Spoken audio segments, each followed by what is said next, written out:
Welcome. We're about to jump into something really profound today. From Dr. Hassamuddin El-Zawawi's book, The Lantern of the Wise, Sailing Beyond the Horizon of Knowing.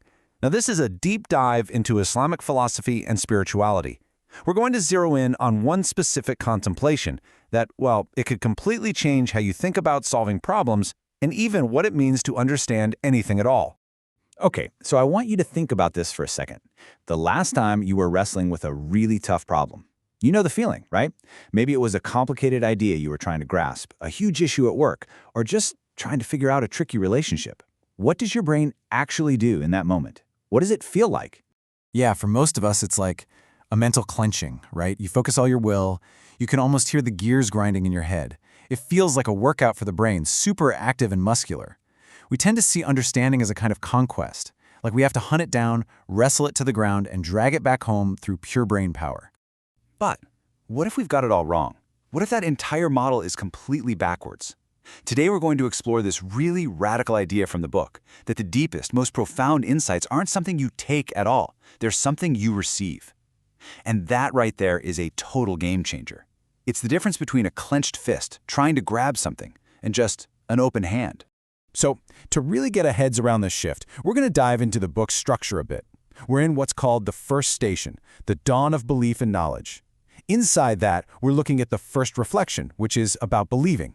And our focus, our main event, is the seventh contemplation, contemplation as a gift of light. We're going to see how this specific practice is the key to receiving knowledge, not just taking it. All right, so let's tackle a big word, belief. How do we usually think about it? In our day-to-day lives, belief is often just an opinion, right? Something we hold on to, maybe without all the evidence. It's like we're placing a bet with our intellect. Or maybe it's a badge we wear, a signifier for our tribe. It can feel like you're just signing on the dotted line for a package of ideas. But the book, it describes something so much deeper. It calls belief an existential current. I mean, just let that phrase sink in for a moment, an existential current. That's not something you sign up for. It suggests the connection is already there, that it's an inherent part of who you are, woven into your very being. Like, before you ever had a conscious thought, the line was already connected. And this is where the whole conversation takes a fascinating turn. The book uses this verse to totally reframe the mechanism of belief. It's not some textbook you have to cram for. It's a light. Think about it. If you're in a pitch-black room, you don't start seeing by concentrating really, really hard. No, you see when someone is kind enough to flip on the light switch. Okay, so if this light is always available, how do we, plug into it? How do we access it? Well, according to the book, the key is contemplation. But, and this is a huge but, we have to throw out our old definition of that word and start fresh. You know, when you hear contemplation, what do you picture? Probably that famous statue, the thinker, right? Chin on his fist, all serious, looking like he's trying to solve the universe with pure logic. But the book says, no, that's not it at all. It warns us that true contemplation is not a strenuous intellectual effort. It's a divinely bestowed faculty. It's not active, it's receptive. It's less like thinking and more like listening. And this gift of light shows up in a very particular way. And it's pretty much the opposite of how we usually try to work. First, it comes in stillness, not in the big, noisy show of effort we think is so important. Second, it's about recognizing something that's already there, not conquering new ground. And finally, it feels more like a calling, like a quiet whisper you're tuning into, not something you're building with your own two hands. And this quote just hits it home, right? It gets to the core emotional shift. We're all taught that knowledge is power, but this completely flips that idea on its head. Again, if you're lost in the dark and someone turns on a light, that's not them showing their power over you. That's an act of kindness. It's the tenderness of mercy. Wisdom stops being a trophy you win and becomes a gift you receive. This all leads to this amazing paradox, and I guarantee you've experienced this. You know when you're trying so hard to remember someone's name, the harder you try, the more it just vanishes. But then, the second you give up, the moment you relax and think about something else, pop, there it is. Why does that happen? Because your own intense effort was the very thing blocking it. And that's the absolute heart of it.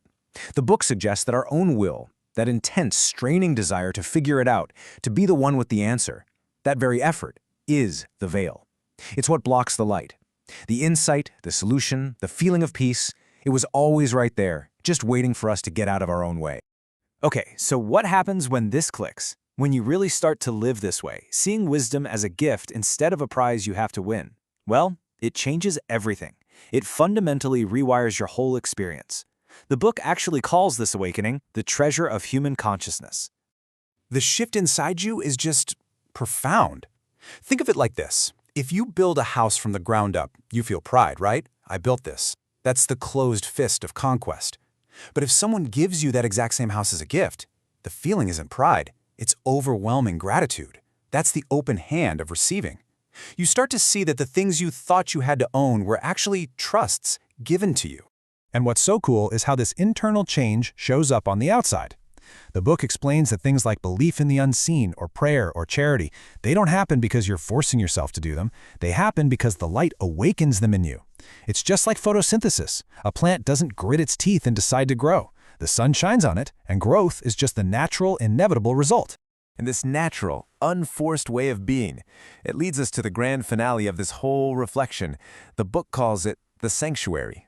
This is the destination, the emotional and philosophical homecoming. So we get one last beautiful redefinition of belief. It's not some cold, temporary scaffolding you build to hold up your ideas. I mean, nobody lives on a scaffold, right? It's just a tool. Instead, belief becomes a sacred sanctuary for the heart. It's not a tool, it's a home, a place you live, a place you find rest. And this might be the most powerful line in the whole contemplation. So many of us go through life feeling like we're on the outside looking in.